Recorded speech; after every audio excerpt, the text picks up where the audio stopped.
Severine is waiting for Bond on the Chimera. It looks like he's a no-show, but what do you know, he crashes Severine's hot shower, with that perfectly placed steamed and wet window. It's a much more seductive shower than the last shower we saw Bond take with Vesper. I've heard some folks complain that this scene ends up being a bit creepy after having learned Severine's background. We just discovered that she's trying to escape from Silva. She has been used as a sex slave, and before Bond gets to helping her, he plays some water sports with her. It is kind of awkward and does have an underlying uncomfortableness about it. It's certainly not as much fun and titillating a scene when we view it immediately following that dramatic revelation about her. Plus the way he shows up uninvited into the steamy scene, all those fun, light, sexual fantasy exploits from the old Bonds feel like distant memories here. So I wish I was James Bond, just for the day, kissing all the girls. Tattoo on your wrist is Macau's X-ray. You belong to one of the houses and weigh 12, 13. Severine obviously has been waiting for Bond to arrive. She has the champagne on ice, she looks disappointed they're casting off and he hasn't shown up yet. So I don't think she really has a problem with him helping wash her back. Or it could be that she's willing to go along with whatever he wants to do, in the hopes it will lure him deeper in with her, and be an added incentive to do away with Silva and rescue her. But that whole sex slave tattoo left such an impact on me, it does put a slight damper on what should have been an erotic Bond sex scene. Is Bond taking advantage of her? Does he really want to help her? Is he just rewarding himself that he took out a few henchmen and snuck onto her boat? The question lingers of whether he cared at all for Severine, or at least legitimately wanted to help her.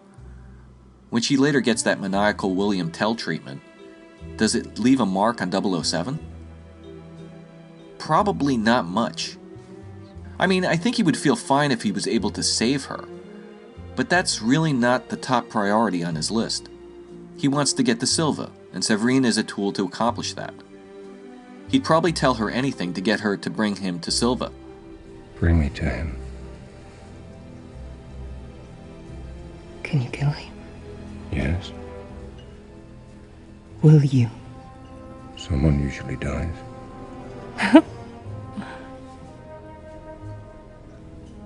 Perhaps you can. Yeah, but he's already on the boat, and being taken to Silva already. What's with the sex?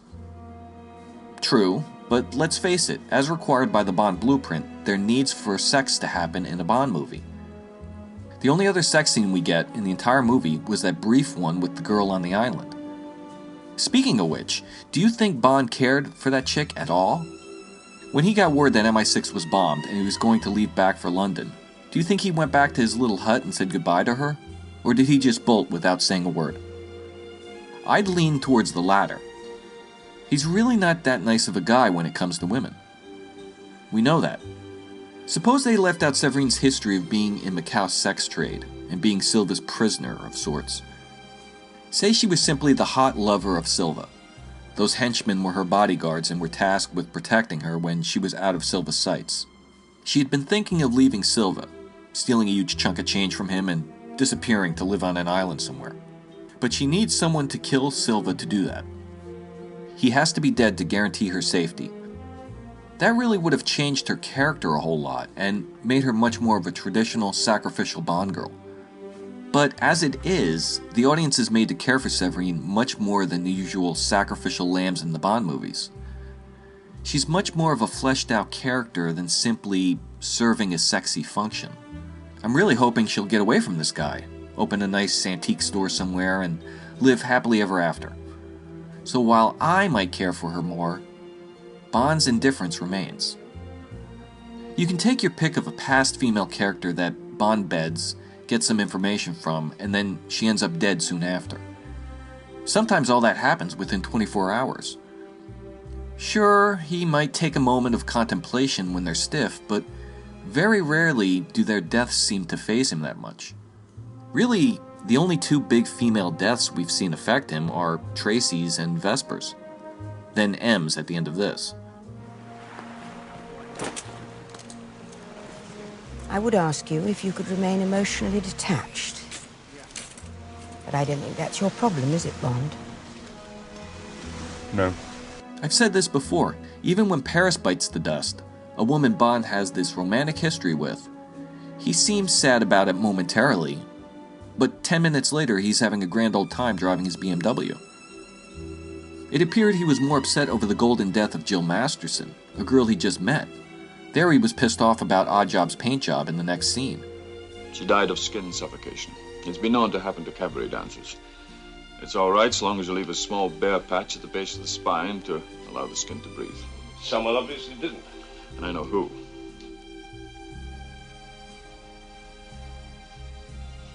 This isn't a personal vendetta, 007.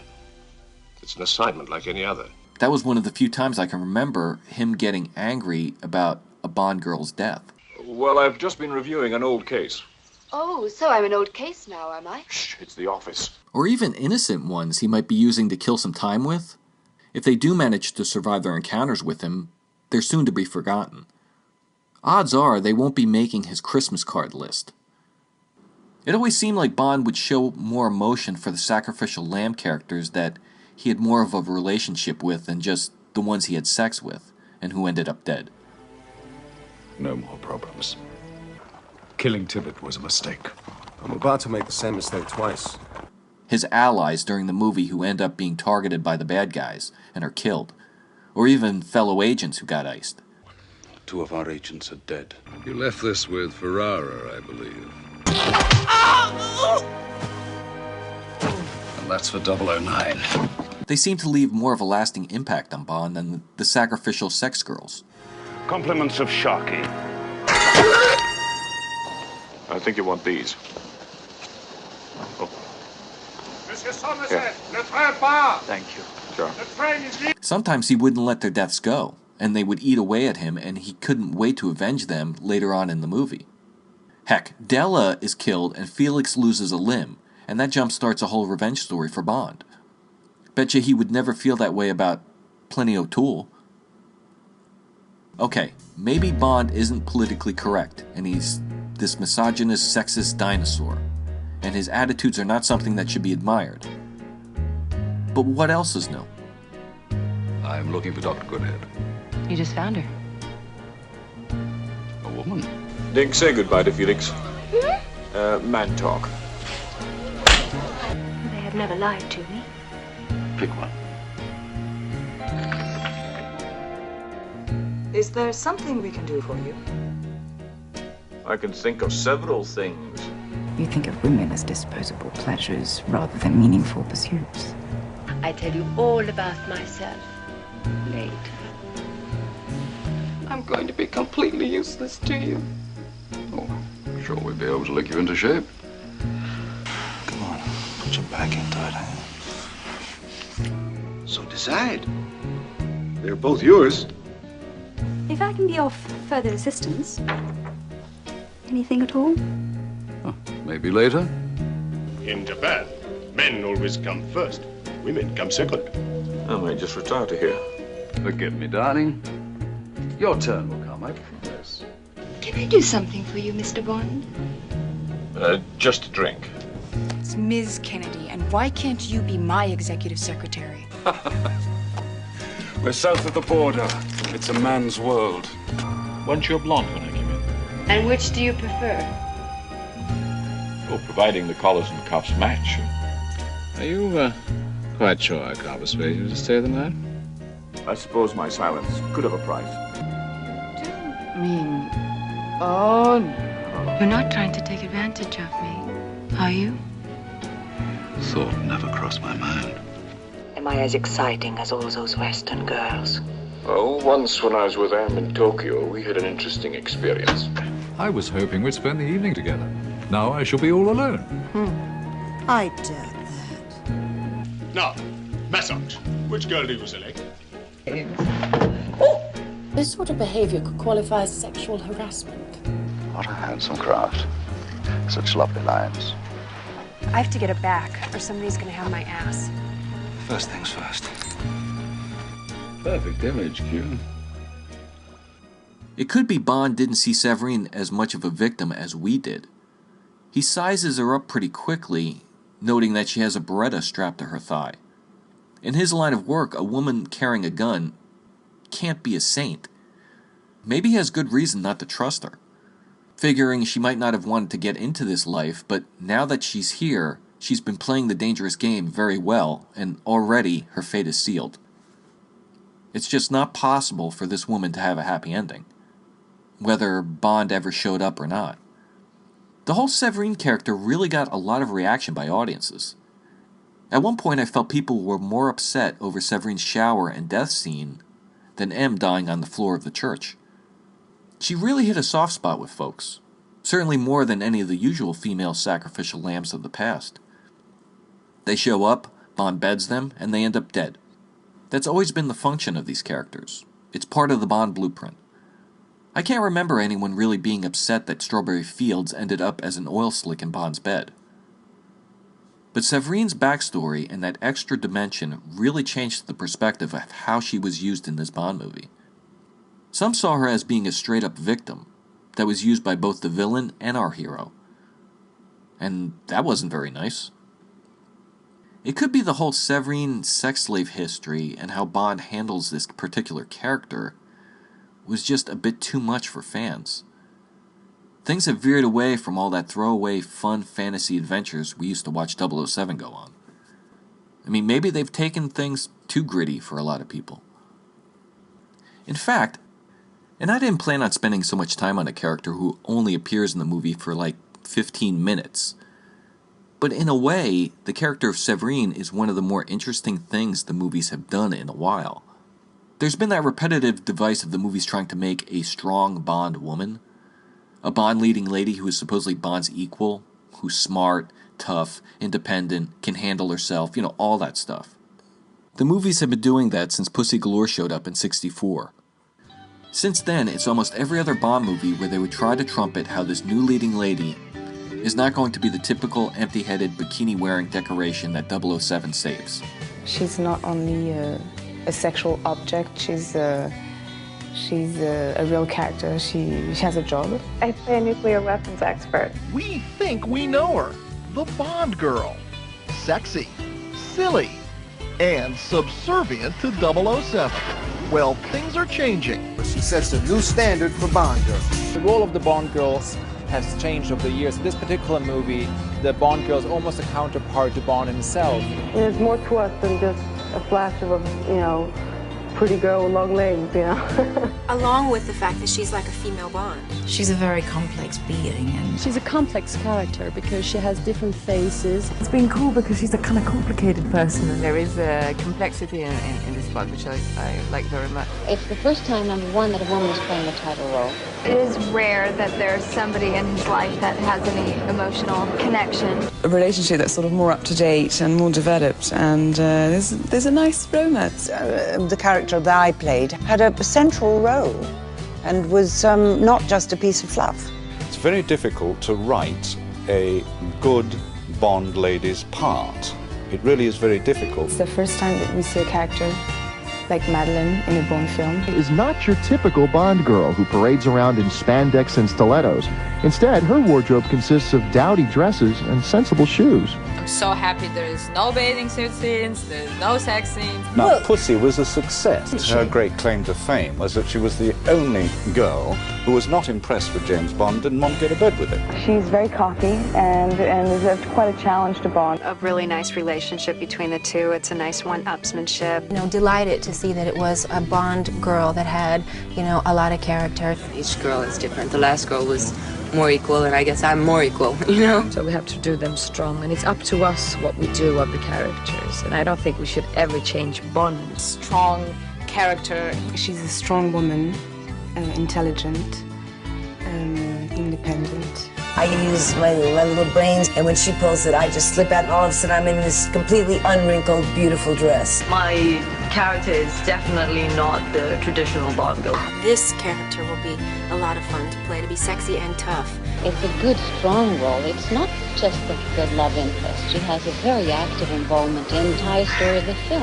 A very normal, natural girl happens to be at the wrong place at the wrong time. It's kind of as they've been writing a counterpart to Bond. Who was able to do things which Bond can. She kind of sees herself as Bond's equal. A trained, NSA assassin, the equivalent of James Bond. I love my name. I'm glad it's Christmas, and I love the previous Bond girls' names, but this one's much better for me. It's really nothing new. It's not a unique approach to creating a Bond girl anymore, or Bond lady. The newest actresses are always so eager to diss this cliched image of the Bond girls from the past, and tout how their character isn't anything like them. I would love for them to actually pinpoint these specific Bond girls that they think are the bubble-headed, antiquated bimbos in the series that they're a complete contrast to. Which past characters are they talking about in particular, that they're so eager to announce that their characters are not like those voluptuous Bond bunnies? They'll never do that. I could theorize which female characters from the series they could be referring to, but I'd like to hear it from them. I bet a lot of these actresses haven't seen all the Bond films and are just basing this declaration on the cliché and stereotype that they've heard about with the Bond girl role. Unless they're talking about the lower tier Bond girls who have no name, Bond meets at an oasis, shags them and leaves them. Yes, there have been some pretty lame Bond girls in the series. And sure, viewing all of them through present-day lenses, they all don't come off as weighty and challenging roles. But I think you could make the argument that quite a few have been pretty strong women. For their time. The time when those movies were made. Sidebar. It's a dream come true. I'd never really expected that I would be a Bond girl. I always wondered how the actresses who played the more frivolous Bond girls feel like when this argument comes up. Like, do they even possibly try to defend their characters, or they just say, oh yeah, my character was complete cardboard, yeah, yeah, I was just meant to be sexy eye candy. But I had fun, yeah, everybody was very nice to me. What they tend to do is put, a really strong female character in, and then they put, the one that he sleeps with in. And I was that one, actually. Bond films, they're Bond films. They are what they are. We can make other stuff that's, challenging the genre. I'm not going to make films like James Bond anymore. The Bond girl roles have grown better and better throughout the years, just like the real world has progressed and attitudes have changed. So each time when the newest actress gets asked the inevitable question about her character, it always comes off as a bit disingenuous that there's this repetitive generalizing of the fluffy Bond girl stereotype, and a distinction must be made with the latest Bond leading lady's role. Let's see when we get the next Bond movie. They'll probably say the same thing. We should start a betting pool on this. What buzzwords are they going to use to describe their Bond girl? And by the way, just because one could describe a character as strong, independent, smart, that she has a big important job, that she's an equal counterpart to 007... Windage, 1.5. Doesn't automatically mean she's a well-written, compelling, likable character who serves a vital role in the movie. Your mama. But what do I know?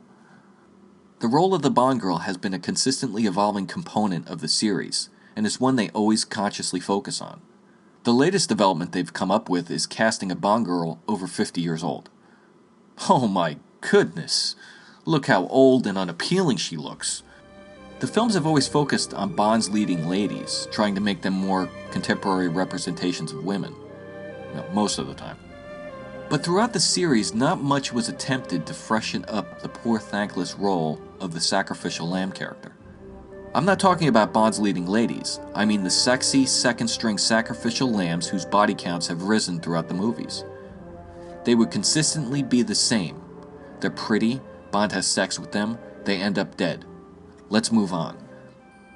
Actually, when you look at them, those roles kind of regressed for a time. Connery started to show a bit of sympathy to Jill way back in Goldfinger. He was upset about her death, and her death prompts her sister to go out and get some payback for her. Roger, for the most part, couldn't be bothered with most of his. There was always another sexy bird for him around the next corner. Dalton didn't get a chance. Brosnan was supposed to play Paris's death as a big powerful thing, but her death didn't reverberate as much as it was touted. Craig seems not to worry much about them, or at least if it does bother him, he'll have some drinks to numb himself later. The biggest shakeup in this area was, I think, Solange in Casino Royale, where she was fully aware that Bond was using her for info and was perfectly okay with that. Then she ends up dead.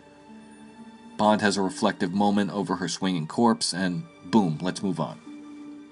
Here, Severine shook up the whole sacrificial lamb role.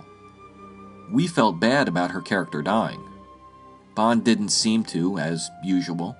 He moved on, and we were left haunted by it.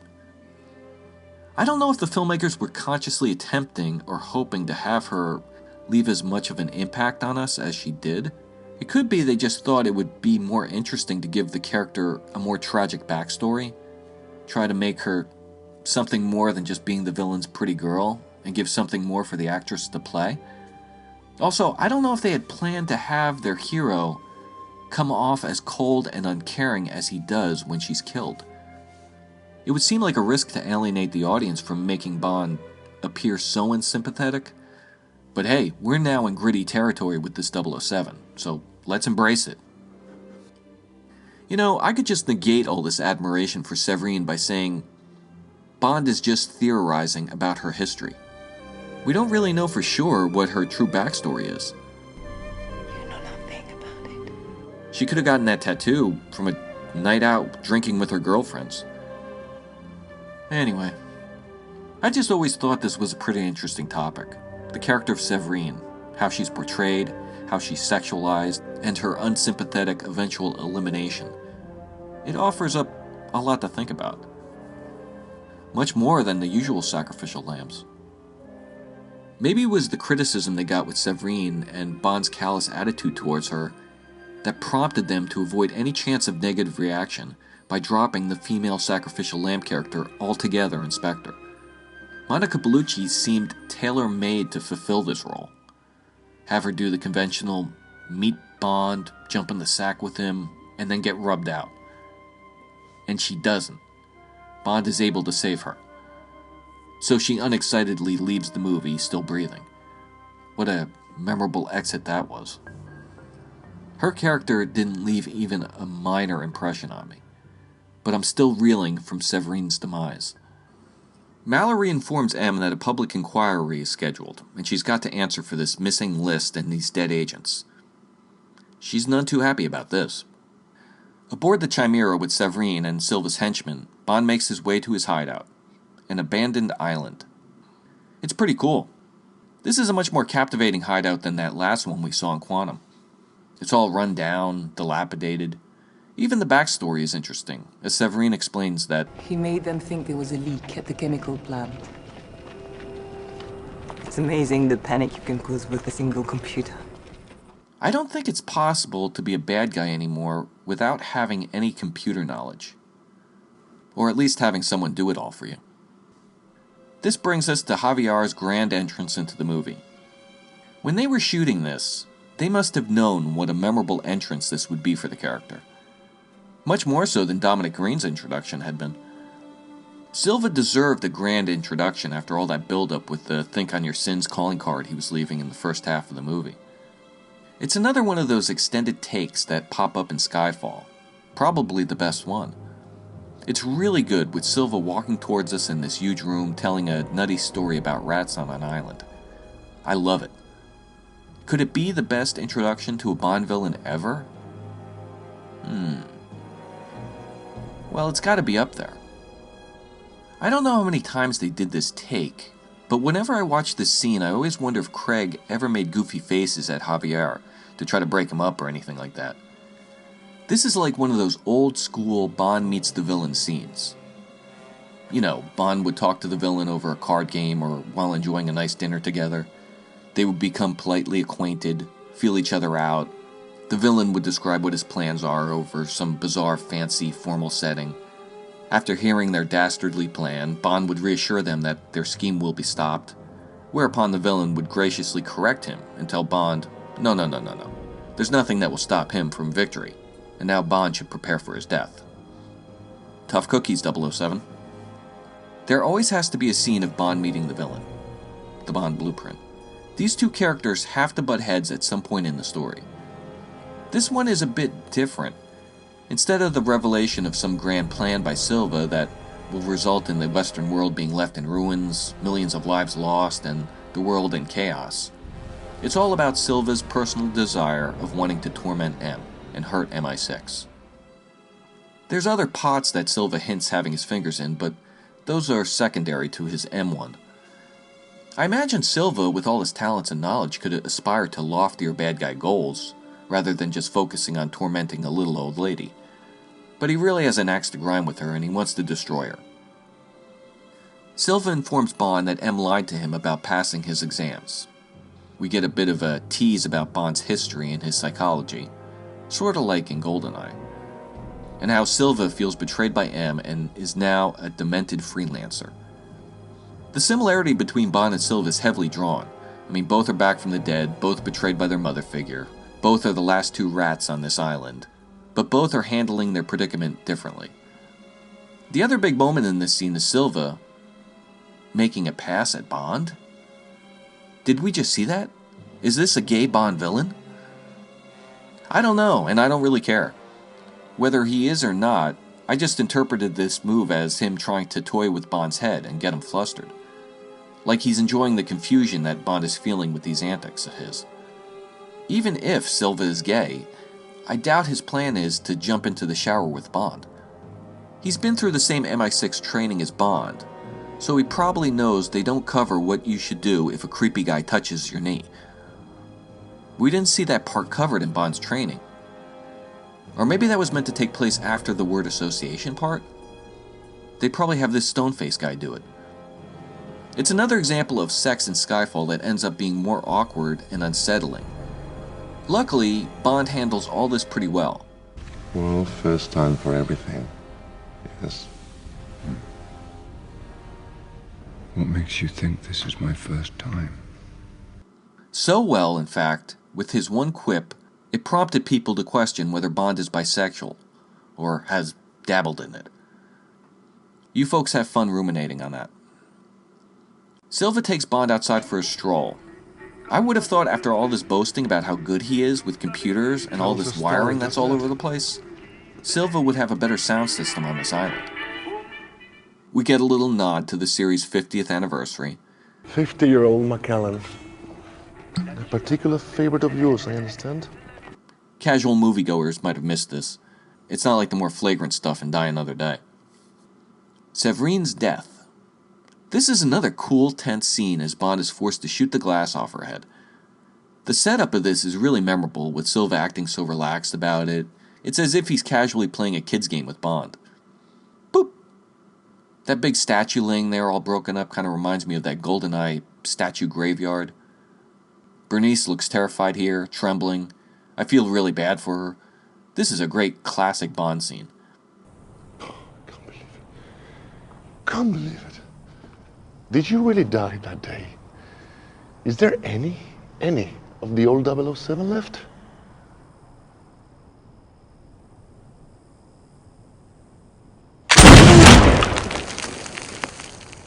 Bond misses, Silva shoots her dead, and Bond gives his retort. What do you say to that? It's a waste of good scotch. Yes, it is a very flippant line after she has just been killed. But I actually thought it was a great one. One could argue that Severine's death is less about Bond's reaction to it, but is meant to be more of a visceral demonstration at how evil and unhinged this Bond villain is. It's always nice to be reminded just how bad the villain is. Some of the best Bond villain scenes is seeing them get a bit more hands-on with their ruthlessness. This act of eliminating the superfluous Severine is a pretty good example of it. This is upping the game of unsettling Bond from touching his knee. Hey, you think that's crazy? Let's play this game. I win. Dominic Green never got this kind of showy scene. It's one of the few times in the series' history Bond gets to see the main villain kill someone right in front of him.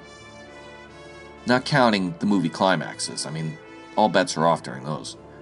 When this occurred to me, I tried to think back to the other instances where this has happened. It's surprisingly rare. We've gotten to see the Bond villains get their hands dirty before, eliminating his cronies, traitors, or innocents, but Bond is usually not around to witness that. Bond will happen upon the aftermath of a slaughter. If it happens, it's the villain's henchman who does the deed. The big bad is not typically present for that. The biggest flashy example of this act of hands-on killing in front of Bond is by Zorn in A View to a Kill. He kills that guy right in front of Bond without even flinching. That would mean I would have to be dead! Yeah, I can't really do a Christopher Walken. I'm happiest in the saddle. In Golden Gun, it comes kind of close, but it's more of a surprise and mystery as to what happens. Bond doesn't actually see Scaramanga.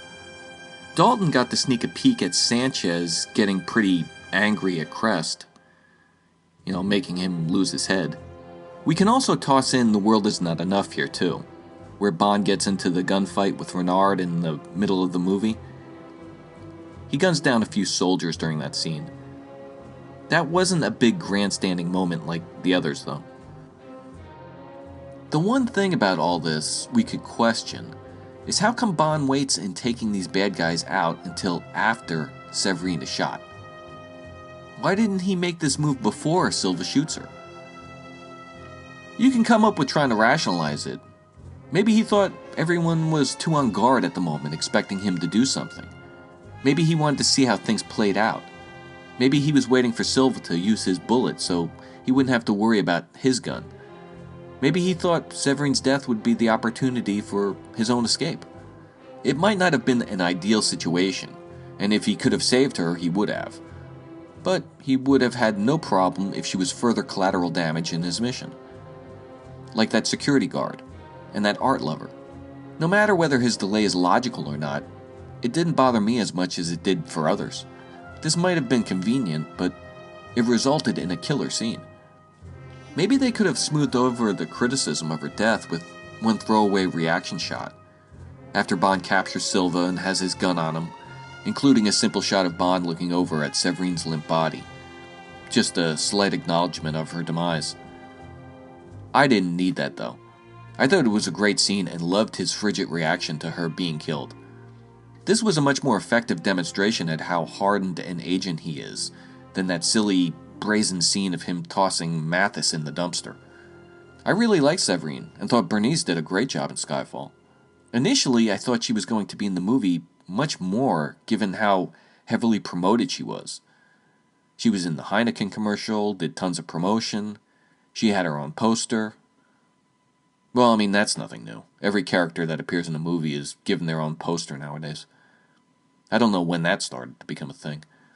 I always thought it would be funny to go back and redesign posters for older movies with these multi-character focused posters. But I thought she was in the movie just the right amount.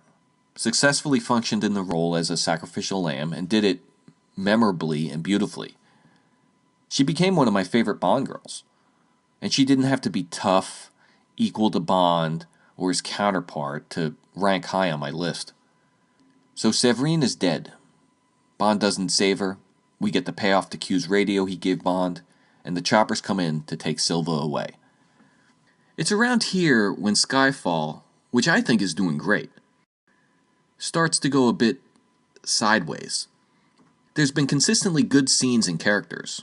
There's been a few minor bumps, minor to me at least. The motivations are clear, the story has been moving, and it's all taking place in really gorgeous looking sets.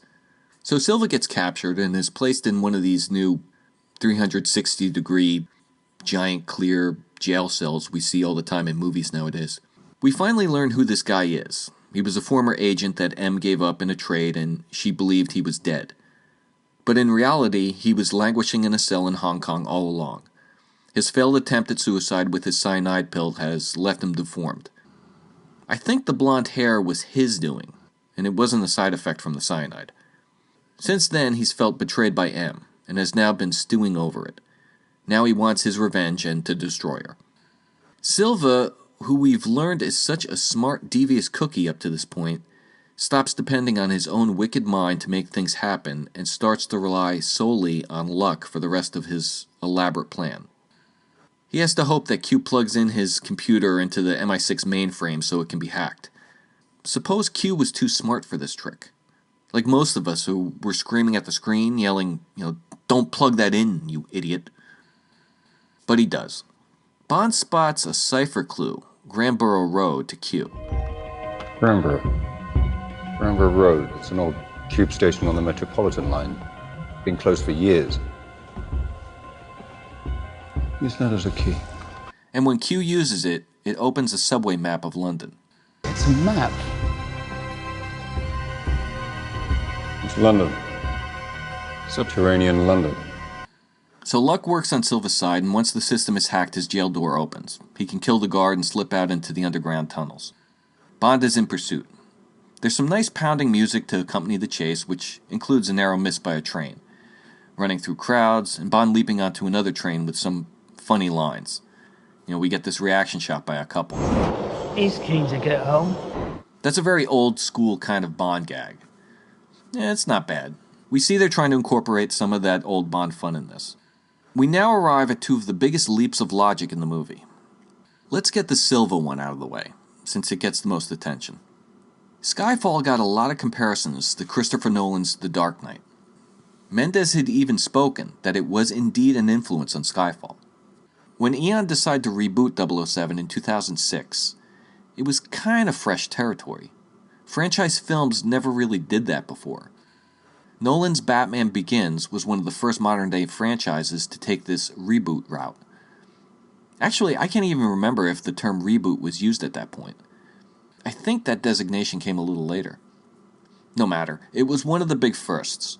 Let's not get into the minutiae of all this or the discussion whether older films could be defined as earlier reboots, or start with the differences between remakes, reimaginings, redos, soft reboots, interpretations, revivals, readaptations, recyclables, alterations, all the gray areas that fall in between.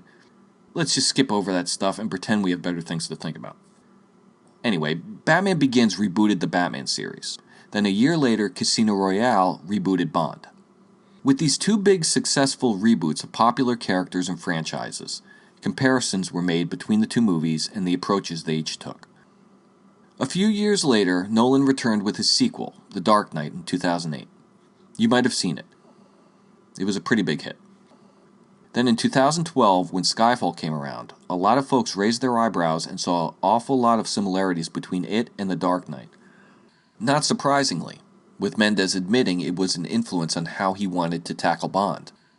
Any comparisons or rule measuring between Skyfall and The Dark Knight Rises, I think, is moot, since they both came out the same year. And while you can find similarities between those two as well, I don't think we can say there was any direct influence between them. Unless Mendes got a hold of the Rises script. So yeah, there are quite a number of comparisons that can be made between Skyfall and not only The Dark Knight, but Nolan's entire Dark Knight trilogy. Some are pretty obvious, while others, I think folks are stretching a bit. These similarities never really struck me very much.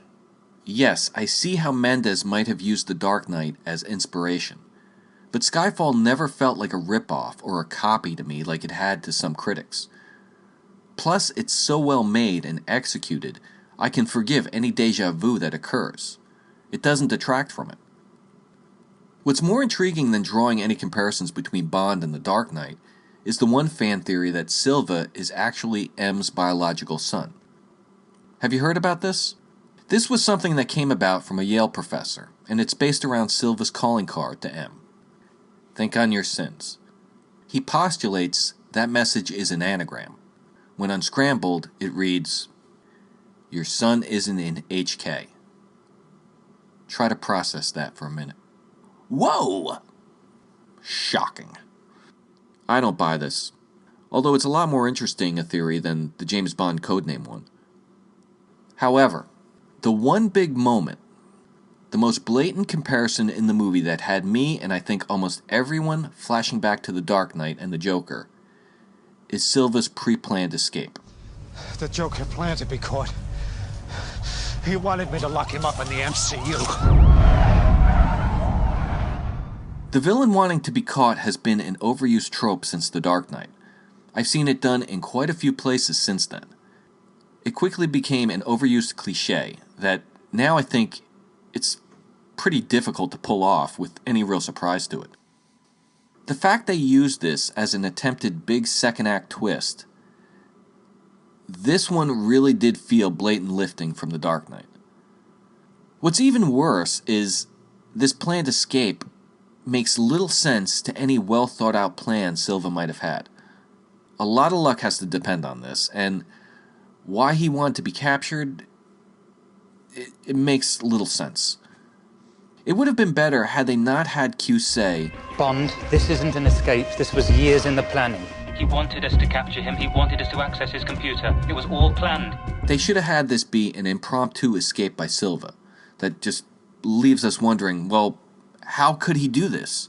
Rather than asking, why would he do this? Now when I watch this scene, I try to cover my ears so I don't have to hear Q saying like, oh, this is years in the planning. What are you talking about? Let's start poking holes into this, shall we? Silva's whole plan is revenge on M and MI6. He has this agent list, which we never see again, by the way. I guess they got it back. Maybe it was on the island somewhere. Yeah, the disappearance of the list is another thing, but I can go with that. Silva begins his revenge plot by releasing the agents' names from the list and making MI6 and M look incompetent. Plus, he blows up the building. M is called for this public hearing. Silva allows himself to be caught by Bond and has a face-to-face with M from his jail cell. Which is a scene I like, by the way. She leaves for the hearing, and Silva's plan is apparently to make his already well-planned escape, have some cronies give him a cop uniform, derail a train to cause commotion, use it as a distraction to make his way downtown, break into this public hearing, and kill M there. Hamana, hamana, hamana, hamana. Now, if I was a deranged, cyanide-injured, super smart bad guy, I would have done things a bit differently. First, I wouldn't want to have been caught by Bond. I would have done things old school, by being a bad guy who actually tries to avoid being captured. I know that's antiquated thinking by bad guys today, but heck, it's the 50th anniversary, so I'll behave that way as sort of a homage to past Bond films. I would have continued releasing agents' names off that list, further embarrassing M and putting more and more negative attention on MI6 from the public. I'd let M's hearing proceed and further let her get publicly humiliated and attacked by the committee who want answers and her head on a stick. This one lady seemed like she was gunning to have M burned at the stake in the middle of the city. She almost seems like Silva's ally. You know, I'd really milk all this pressure that I've been working behind the scenes to fall down on her.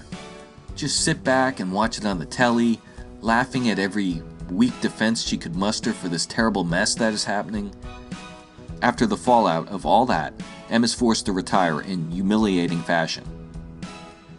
Then, I would have broken into her house late at night, confronted her, and killed her there. Instead, well, Silva wants to be captured to reveal himself to her via a giant test tube jail cell, wants to interrupt everything he's built up, have them get the list back, make an elaborate, ludicrous escape, take the further risk of going down to this hearing with his henchmen and shooting her on the spot. It makes little sense. It's very nonsensical and way too dumb a plan for this guy who has been built up to be very super sly. The big set piece in this escape is when Bond finally catches up to Silva. He derails a subway train where Bond is standing. A little payback tag with Q Branch's radio. The latest thing from my local toy store. It's called Radio. There's been some eye-rolling with this one. I mean, the question comes up, well, how was Silva able to crash that train right where Bond was? This one, again, is one of those leaps that I let slide.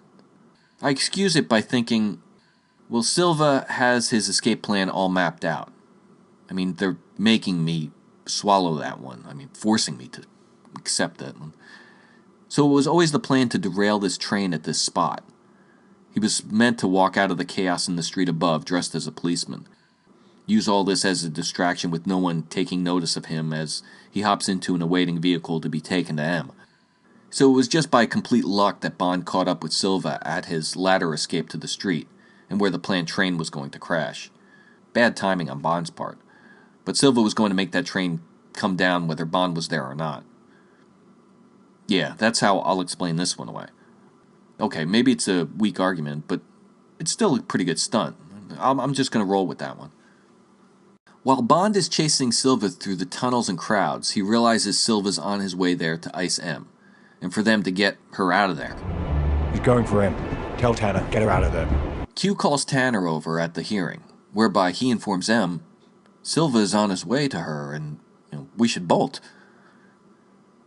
But M stays put. Stupid. This bit annoys me more each time I watch Skyfall. Logically, it makes no sense. Why wouldn't M leave? Now, she knows Silva's on his way, and he's probably not heading there to give her a hug. It would be smarter for her to stand up, cut this prissy minister off, say, you let me know what you decide, and walk out not caring what their final ruling is that they'll throw at her, thereby alleviating the risk that now this whole building is faced with by her being Silva's target. Whether all these folks know she's walking out of this inquiry with the intention of trying to save their lives or not, she could care less what they think. She'll do it anyway. It's the right decision to make. I saw Skyfall twice in theaters, and both times I couldn't make out what M mumbles to Tanner here. She kind of whispers it. Silva's escaped. Bond's in pursuit. We need to get you to a secure location immediately, Mom. I'm damned if I'm going to show my back. It wasn't until I watched it on DVD with subtitles, where I learned her response to Tanner after he tells her they've got to move her to a secure location, is, I'll be damned if I'm going to show her my back. It's really weak reasoning why she would just sit there. She's more concerned with looking prideful in front of the minister than walking out and making the whole building and all of these people less of a target of a madman. This lady has gotten under M's skin that much? I mean, it's a very immature, stubborn decision. M was always smart and more focused on getting things done than how she came off looking. With all due respect, Tim, sometimes I don't think you have the balls for this job. Perhaps. The advantage is I don't have to think with them all the time. If I'd had my way, you'd still be in North Korea. So you can keep an eye on me? Yes. The Prime Minister's ordered an inquiry. You'll have to appear. Oh, standing in the stocks at midday. Who's antiquated now? And against every instinct in my heart, every emotion as a mother, I told him not to pay the ransom. It was the possibility of losing you or the certainty of losing all those other agents. I made the only decision I could, and you know it. The CIA is insisting. I don't give a shit about the CIA or their trumped-up evidence. He's my agent, and I trust him. Many times she didn't worry about being insubordinate or the repercussions for herself if she went against higher orders, and instead made what she felt was the smarter decision on her own. Even earlier in Skyfall, she had that great line, You should leave with dignity. Oh, to hell with dignity. I'll leave when the job's done. But this bit makes her appear almost naive, like the hearing just continues. Tanner gets more nervous, and M just sits there reciting a poem as Silva piles up victims making his way to her. Poor Tanner, he looks like he's about to throw up. Can we get out of here? Forget the poem, let's just get out of here.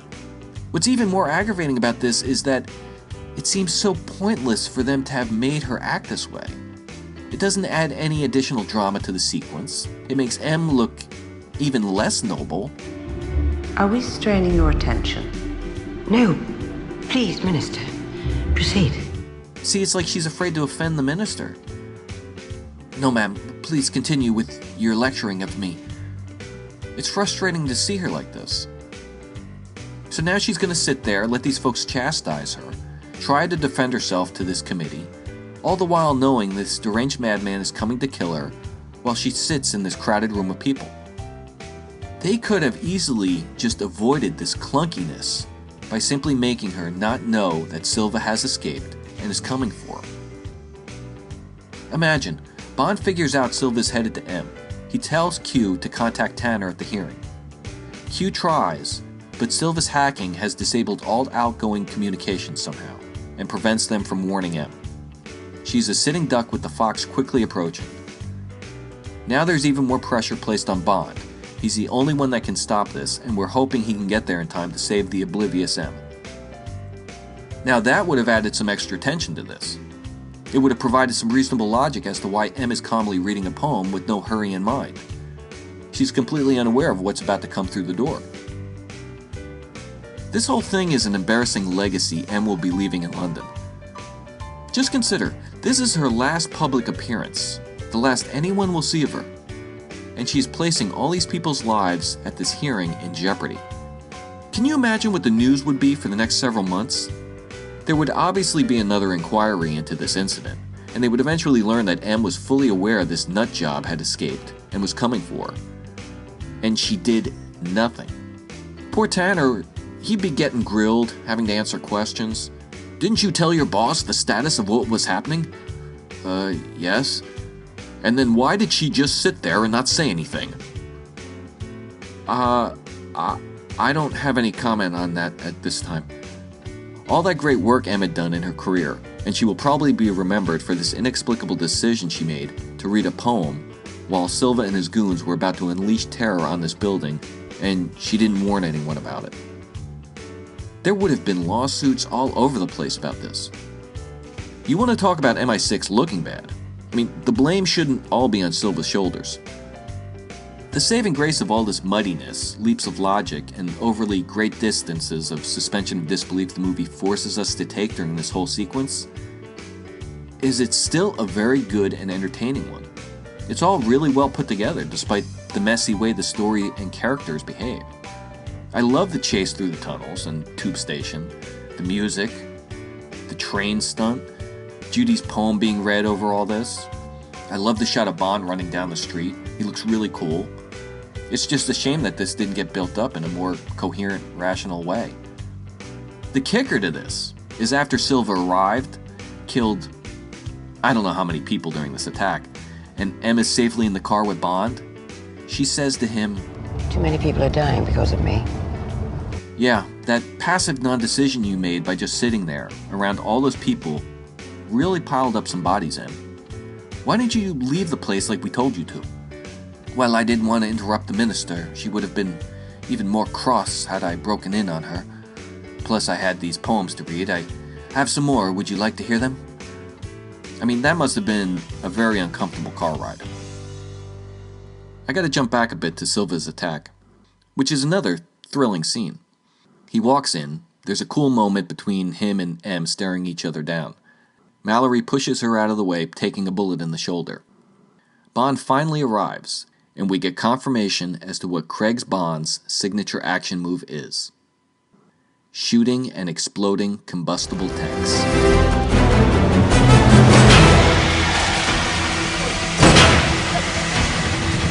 There's that old saying, once is chance, twice is coincidence, third is a pattern.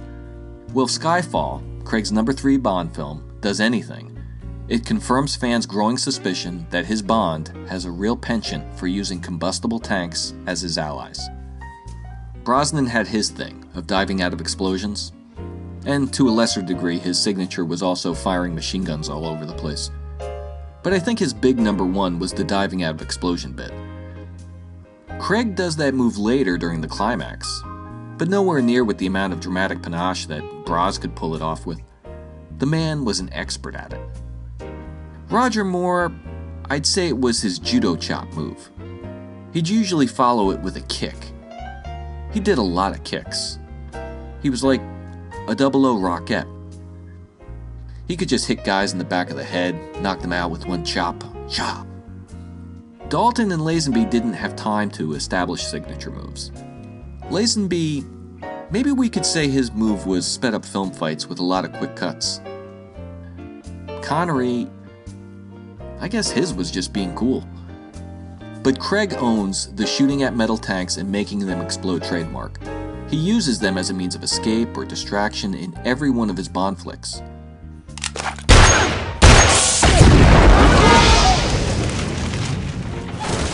Every time I see this done, I immediately think of the ending of Jaws.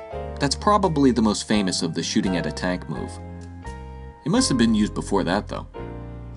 Now that we've identified this motif, I'm surprised Bond himself didn't blow up that tanker truck at the airport in Casino Royale. Maybe that's why he was trying to stop the guy from blowing it up. He wanted to do it himself.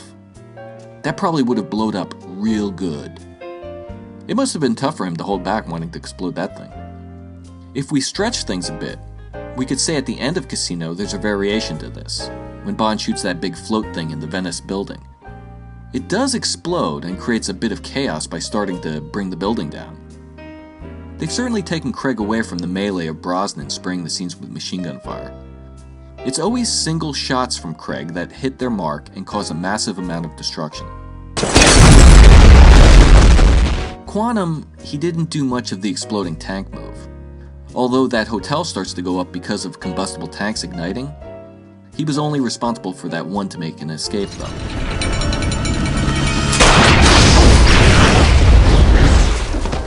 Here, shooting the fire extinguishers was a clever way to make a smoke screen. That was different than had he just caused a massive explosion in the room. He doesn't necessarily shoot the propane tanks at the end in his Skyfall house. He uses a fuse for that.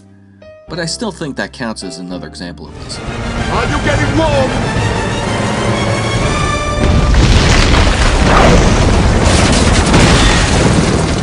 In Spectre, they take Bond shooting at metal tanks to a real absurd level. He shoots that one tank and it blows up Blofeld's entire hideout in the biggest recorded cinematic explosion in history.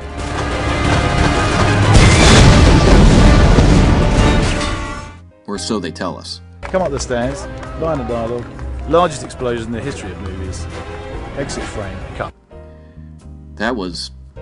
oh boy, yeah. Some beer kegs made a cameo in Bond's fight against Mr. Hinks. Or maybe technically they're barrels. I'm not sure. They do help Bond take him out. They don't explode though. Probably because they were just filled with beer or some kind of alcohol. Bond probably would need a special gun from Q to make them light up into big fireballs.